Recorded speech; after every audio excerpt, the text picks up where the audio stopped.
అధ్యక్ష. Thank you. శ్రీమతి సునీత గారు. అధ్యక్ష, గౌరవ ముఖ్యమంత్రి చంద్రబాబు నాయుడు గారు బీసీ నాయకులకు అధికారులకు గౌరవమైన స్థానం ఇచ్చారు అధ్యక్ష. ఈ బడ్జెట్లో బీసీలకు సంక్షేమానికి 47,000 కోట్లకు పైగా నిధులు కేటాయించిన దానికి గౌరవ ముఖ్యమంత్రి గారికి కృతజ్ఞతలు తెలియజేస్తున్నారు అధ్యక్ష. కీర్తిశేషం నందమూరి తారక రామారావు గారు బీసీలకు పెద్దపీట వేయగా చంద్రబాబు గారు కొనసాగిస్తున్నారు అధ్యక్ష. ముఖ్యంగా గౌరవ ముఖ్యమంత్రి చంద్రబాబు నాయుడు గారు బీసీలకు ప్రత్యేకంగా రక్షణ చట్టం ప్రవేశపెట్టిన దానికి ప్రత్యేకంగా గౌరవ ముఖ్యమంత్రి గారికి ధన్యవాదాలు కూడా తెలియజేస్తున్నాం అధ్యక్ష. బీసీ విద్యార్థుల కోసం స్కూళ్ళు హాస్టల్స్ ఏర్పాటు చేశారు అధ్యక్ష. అందులో భాగంగా మా సొంత మండలంలో నసనకోట సమీపంలో రాష్ట్రంలోనే ఆదర్శంగా ఎంజీపీ బాలికల పాఠశాల నిర్మించగా అప్పటి శాఖ మంత్రి వర్యులు అచ్చెన్నాయుడు గారు చేతుల మీదుగా కూడా ప్రారంభించడం చేశాము అధ్యక్ష. ఈరోజు ఆ పాఠశాలకు జూనియర్ కాలేజ్ కూడా మంజూరు చేసి ఈ సంవత్సరం నుంచి తరగతులు ప్రారంభిస్తున్నందుకు గౌరవ ముఖ్యమంత్రి గారికి కృతజ్ఞతలు తెలియజేస్తున్నా అధ్యక్ష. గత 5 ఏళ్లలో వైసీపీ ప్రభుత్వంలో హాస్టల్స్ స్కూల్స్ పరిస్థితులు గాలికి వదిలేశారు అధ్యక్ష. అలాంటి వాటిల్లో కొన్ని బీసీ హాస్టల్లో ఉన్న సమస్యలను కూడా సభ ద్వారా గౌరవ మంత్రి గారి దృష్టికి కూడా తీసుకొస్తున్నాం అధ్యక్ష.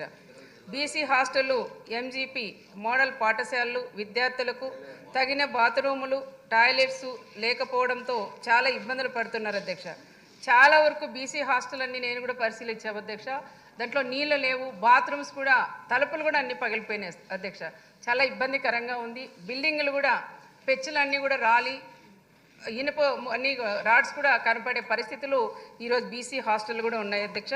ఉదాహరణ కూడా చెన్నై కొత్తపల్లి బీసీ బాలురు హాస్టలు, పేరూరు ఎంజీపీ బాలురు పాఠశాల, కనగానపల్లి మోడల్ పాఠశాలలు, అదేవిధంగా రాప్తాడ్ మోడల్ పాఠశాలలు ఇవన్నీ కూడా చూస్తే చాలా అధ్వానంగా కూడా ఉన్నాయి అధ్యక్ష.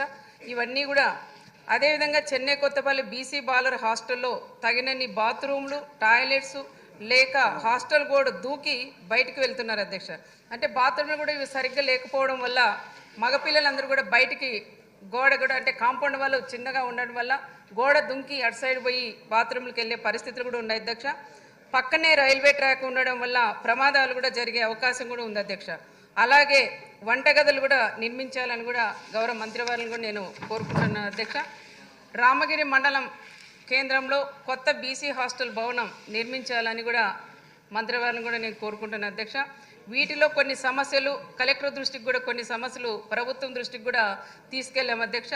వెనుకబడిన అనంతపురం జిల్లా పేద విద్యార్థులు చదువుకునేందుకు ఇంకా ఎక్కువ సౌకర్యాలు కూడా కల్పించాలని అవసరం ఉందని తమ ద్వారా గౌరవ మంత్రివారి దృష్టికి కూడా తీసుకెళ్తున్న అధ్యక్ష. అదేవిధంగా బీసీలకు కూడా లోన్లు గత ప్రభుత్వంలో కూడా లోన్లు కూడా ఇవ్వలేదు అధ్యక్ష. బీసీలకు కానీ ఎస్సీకి కానీ ఎస్టీకి కానీ మైనార్టీలందరికీ కూడా ఇప్పుడు మన ప్రభుత్వం వచ్చిన తర్వాత బీసీలకు కూడా లోన్లు ప్రవేశపెట్టిన నాయకుడు మన గౌరవ ముఖ్యమంత్రి చంద్రబాబు నాయుడు గారు.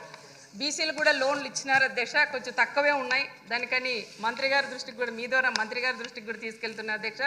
ఇంకా అయినంత వరకు అనంతపురం జిల్లాకి సత్సాయి జిల్లా అనంతపురం జిల్లాకు కూడా బీసీ లోన్లు కూడా ఇంకా ఎక్కువ కేటాయించాలని మీ ద్వారా మంత్రి గారిని కూడా కోరుతున్నారు అధ్యక్ష.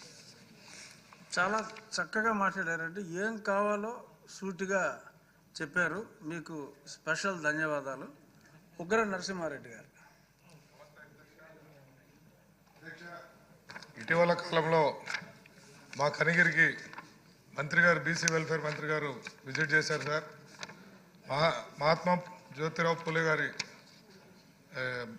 Andhra Pradesh backward classes residential school సందర్శించి అక్కడ అవకతవకలు జరుగుతున్నాయి, తర్వాత కాంపౌండ్ బాగాలేదు, ఆ గ్రౌండ్లో అక్కడ పిల్లలకు రక్షణ లేదు, ఇక్కడి నుంచి వెంటనే స్కూల్ మార్చమని మేడం గారే చెప్పున్నారు సార్. కానీ అది 18లో శాంక్షన్ అయింది సార్. 22లో టెంపరీ బిల్డింగ్స్ అక్కడ కట్టి ఇటీవల మేము కూడా అక్కడ యాన్యువల్ డే విజిట్కి వెళ్ళినప్పుడు కూడా చాలా వసతులు ఇబ్బందికరంగా ఉండటం చేత పిల్లలు ఇబ్బంది పడుతున్నారు సార్. మేడం గారి దృష్టికి సభాముఖంగా తెచ్చేందంటే ఇమీడియట్గా తీసుకొని అక్కడ దాదాపు 203 పిల్లలు ఉన్నారు సార్, ఆడపిల్లలు. చుట్టూ అక్కడ ఏం లేదు సార్. అసలు ఆ పరిసర ప్రాంతాల్లో నైటు ఇప్పుడు మేము మన గవర్నమెంట్ వచ్చిన తర్వాత కూటమి ప్రభుత్వం వచ్చిన తర్వాత పోలీస్ సెక్యూరిటీ అక్కడ తిరగటం జరుగుతూ ఉంది సార్. అదేవిధంగా సార్ మీరు ఇందాక కార్డ్స్ అని అన్నారు సార్, బీసీ వెల్ఫేర్ వారు అయితే మంచాలు ఇచ్చిన్నారు కానీ అక్కడ గదులు వచ్చేటప్పటికి తక్కువగా ఉంటే బంకర్ బెడ్స్ ఇచ్చారు సార్. దానివల్ల హైట్ సరిపోక ఆ బెడ్స్ అన్ని కూడా పక్కన పడేస్తున్నారు సార్. నేను అనేది ఏంటంటే ఇటీవల ఎస్సీ హాస్టల్స్ కొత్తగా కట్టిన వాటిల్లో ఇంటిగ్రేటెడ్ హాస్టల్స్ ప్రమాణం కట్టారు సార్, అక్కడ మంచాలు లేవు సార్. ఇటీవల హాస్టల్స్ పోయినప్పుడు తమరు అన్నట్టు ఆ బీసీ వెల్ఫేర్ ద్వారా కొత్త బిల్డింగ్లు కట్టేంత వరకు ఈ తెచ్చిన మంచాలు కానీ వాడుకోకపోతే అది వేస్ట్గా పోతుంది సార్. ఆల్రెడీ తెచ్చి కూడా 2 సంవత్సరాలు బయట ఎండను పడేస్తున్నారు సార్. ఇటీవల హాస్టల్ సందర్శించినప్పుడు చూసాం సార్.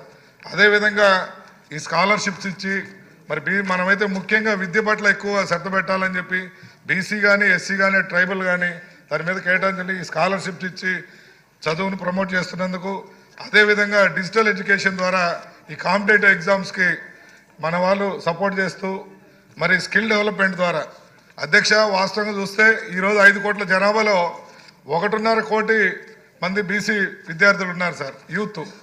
దాంట్లో 18 నుంచి 32 ఏళ్ళ వయసు వాళ్ళు 1.5 కోటి మంది ఉన్నారు సార్.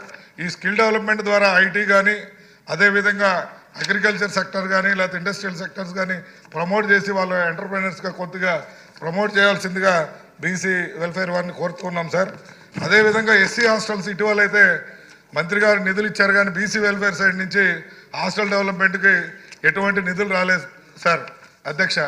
కాబట్టి ఒకసారి ఎందుకంటే ఇప్పుడు మా సునీతక్క చెప్పినట్టు పెచ్చులు ఊడిపోవటం, బాత్రూమ్ సరిగ్గా లేవు, వాటర్ కనెక్షన్స్ లేవు, ఎలక్ట్రికల్ అయితే వైర్లన్నీ అలాడబట్టడం, 3 గదులను 2 గదులు చేసుకునే పరిస్థితి. కాబట్టి దయచేసి ఏ విధంగా అయితే ఎస్సీ కార్పొరేషన్ వారు మాకు మా మంత్రి గారు మా జిల్లాలో అయితే ఇంటిగ్రేటెడ్ హాస్టల్ కనిగిరిలో గతంలో 100 మంది ఉండేవాళ్ళు సార్. ఇటీవల కాలంలో రిపేర్లు చేసి అక్కడ వాటర్ ఫెసిలిటీ బాత్రూమ్ సార్, బాత్రూములలో ఒక్క లైట్ కూడా వెలగలేదు సార్. మన ప్రభుత్వం వచ్చిన వెంటనే మేము ఇన్స్పెక్షన్ పోయాం, 80 ట్యూబ్ లైట్లు వెలగలేదు సార్, 40 ఫ్యాన్లు తిరగలేదు సార్ అక్కడ. అప్పుడు మేము లోకల్ సిఎస్ఆర్ ప్రోగ్రామ్ ద్వారా కొంత అమౌంట్ కలెక్ట్ చేసి స్టార్ట్ చేసిన తర్వాత 7 నెలల్లోనే అది ఫస్ట్ మేము పోయినప్పుడు 100 మంది ఉన్నారు, ఈరోజు 200 మంది ఉన్నారు. నిన్న 40 లక్షలు ఇవ్వడం చేత మంచినీళ్ళు సంపు ట్యాంక్ అవన్నీ కట్టి ఈరోజు ఫెసిలిటీస్ ప్రొవైడ్ చేస్తే ఈరోజు హాస్టల్కి డిమాండ్ పెరిగింది సార్.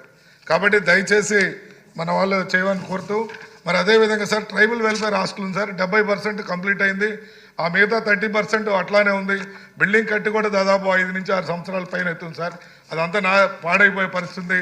వెల్ఫేర్ హాస్టల్ వాళ్ళు కూడా ట్రైబల్ వెల్ఫేర్ వారు కూడా ఆ మిగతా నిధులు ఇచ్చి బాగా చేస్తే అక్కడ ట్రైబల్లో పిల్లలు చదువుకోవడానికి అవకాశం ఉంటుంది, ఎన్రోల్మెంట్ పెరుగుతారు, అదేవిధంగా డ్రాప్అవుట్స్ తగ్గి సమాజానికి మేలు జరుగుతుందని మీ ద్వారా తెలియజేస్తున్నాను సార్. అదేవిధంగా మా కనిగిరిలో ఒక హాస్పిటల్ సార్, మేము ఫస్ట్లో వచ్చినప్పుడు ఇక్కడ అడిగాం, ఇప్పుడైతే నిధులు ఇచ్చే పరిస్థితి లేదని చెప్తే